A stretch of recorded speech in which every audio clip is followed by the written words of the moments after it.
Cabin Mate 24 hours study hall and work space mobile app download చేసుకుని ఇప్పుడే మీ cabin book చేసుకోండి. జమ్మూలో పహల్గాం ఉగ్రదాడి తర్వాత భారత ప్రభుత్వం సంచలన నిర్ణయం తీసుకుంది. ఈ నిర్ణయంతో పాక్ కోలుకోలేనటువంటి దెబ్బతినేటువంటి అవకాశం ఉంది. ఒక రకంగా చెప్పాలంటే పాక్ ఎడారిగా మారేటువంటి పరిస్థితి.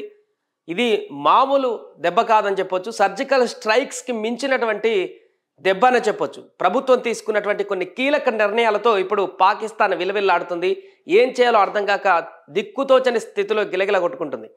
అయితే దాడి జరిగినటువంటి తర్వాత పాకిస్తాన్లో కరాచీ నుంచి ప్రత్యేక విమానాలు లాహోర్కి సరిహద్దు ప్రాంతాలకు మోహరించి, అంటే మరలా అలాంటి సర్జికల్ స్ట్రైక్ దాడి జరుగుతుందేమో, భారత ప్రభుత్వం నుంచి సైన్యం వచ్చి దేశంలోకి ప్రవేశించి ఉగ్ర స్థావరాలపైన దాడి చేస్తుందేమో అని భయపడి అక్కడికి మోహరించినటువంటి పరిస్థితితో వణికి మోహరించింది పాకిస్తాన్ సైన్యం. కానీ అసలు ఊహించినటువంటి విధంగా దెబ్బ కొట్టింది భారత్. కొన్ని కీలక నిర్ణయాలతో దౌత్యపరంగా ఇప్పటికే ఆర్థికంగా కుదేలవుతున్నటువంటి పాకిస్తాన్ని చిన్నాభిన్నం చేసేటువంటి నిర్ణయాల దిశగా భారత ప్రభుత్వం తీసుకుంది. అంతేకాకుండా మరొక భారీ నిర్ణయం దిశగా అడుగులు వేయబోతుంది. ప్రస్తుతం నిన్న తీసుకున్నటువంటి సంచలన నిర్ణయాలకు సంబంధించిన వివరాలు చూద్దాం.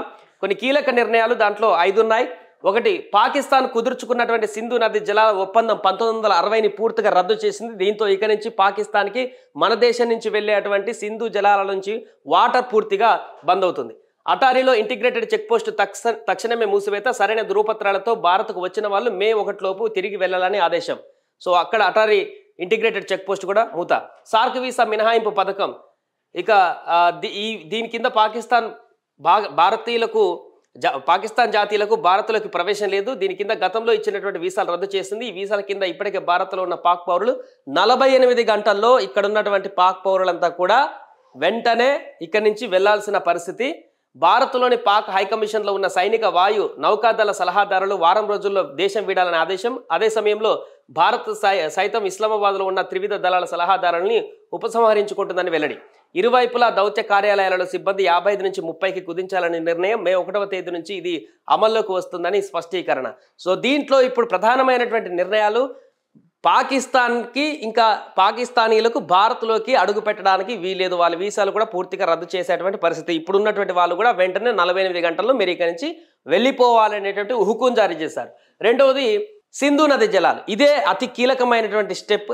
1960 నుంచి నడుస్తున్నటువంటి ఈ ఒప్పందం ఇది ఇప్పటిది కాదు, అప్పటి నుంచి కూడా మన దేశం నుంచి ప్రవహించేటువంటి టిబెట్లో మొదలైనటువంటి సింధు నది జలాలు మన దేశం నుంచి పాకిస్తాన్లోకి ఎంటర్ అయ్యి అక్కడి నుంచి బయటకు వెళ్తుంది. చాలా పెద్ద నది ఇది. సో ఈ నదికి సంబంధించి ఒప్పందాలు 1960లో జరిగాయి. దీని ప్రకారం 3 ఉపనదులు సింధుకు ఉంటాయి, రావి, సట్లెజ్. దానికి సంబంధించిన మ్యాప్ ఒకసారి చూద్దాం. సో ఈ 3 నదులకు సంబంధించి ఒప్పందాలు జరిగాయి.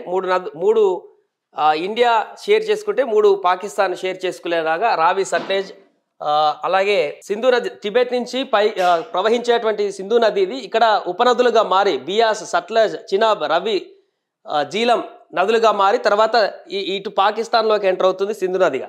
సో దీంట్లో చినాబ్, సింధు, జీలం నదులు పాకిస్తాన్ వారి నియంత్రణలో ఉంటాయి. మిగతా రావి, సట్లెజ్ ఇవి ఇండియా పరిధిలోకి ఉంటాయి. దీని ప్రకారం ఒప్పందం జరిగింది. దీని ద్వారా పాకిస్తాన్లకు వెళ్ళేటువంటి నదికి సంబంధించి ఈ పరిసర ప్రాంతాల్లో, ముఖ్యంగా లాహోర్ అటే పరిసర ప్రాంతాల్లో ఉన్నటువంటి రైతాంగానికి, వారందరికీ కూడా ఈ నదే కీలకమైనటువంటి వ్యవసాయానికి కానీ దేనికైనా కూడా ఈ ప్రాంతంలో పూర్తిగా వ్యవసాయానికి ఆధారపడి, తాగునీటికి ఆధారపడినటువంటి పరిస్థితి. ఈ దెబ్బతోటి ఇక పూర్తిగా పాకిస్తాన్ ఈ ప్రాంతం అంతా కూడా ఎడారిగా మారేటువంటి అవకాశం ఉంటుంది. ఉగ్రదాడి పూర్తిగా ఇక ఖండించకపోవడంతో, పాకిస్తాన్ మూలాలే ఉండడంతో, పాకిస్తాన్ నుంచి వచ్చేటువంటి ఉగ్రవాదులనే ఇండైరెక్ట్గా పాకిస్తానే సపోర్ట్ చేస్తుందనేటువంటి ఆరోపణల నేపథ్యంలో పాకిస్తాన్ ప్రభుత్వానికి కోలుకోలేనటువంటి దెబ్బ భారత ప్రభుత్వం ఇచ్చినట్టుగా చెప్పొచ్చు. అయితే దీంతోనే అయిపోయిందా ఇంకా ఈ ఉగ్రదాడికి సంబంధించి పాకిస్తాన్ ఇంకా వాళ్ళు చేసినటువంటి ఉగ్రదాడికి సంబంధించి ఇంకా దీంతోనే సరిపెడతారా అంటే అలాంటి పరిస్థితి లేదు. ఇంకా ఈరోజు అఖిలపక్ష భేటీ ఉంది. భారత ప్రభుత్వం నిన్న ప్రకటించిన దాని ప్రకారం మంత్రి ప్రస్తుతానికి ఇలాంటి కీలక నిర్ణయాలు తీసుకున్నాం, ఇంకా ఉంది, అది ఖచ్చితంగా కొద్ది రోజుల్లోనే చూపిస్తాం, దానికి సంబంధించిన కూడా ఇండైరెక్ట్గా ఒక వార్న్ అయితే చేశారు. దీంతో మరొకసారి పాకిస్తాన్లో సర్జికల్ స్ట్రైక్స్కి మించి ఏదో దాడి జరిగేటువంటి పరిస్థితి అయితే ఖచ్చితంగా ఉంది.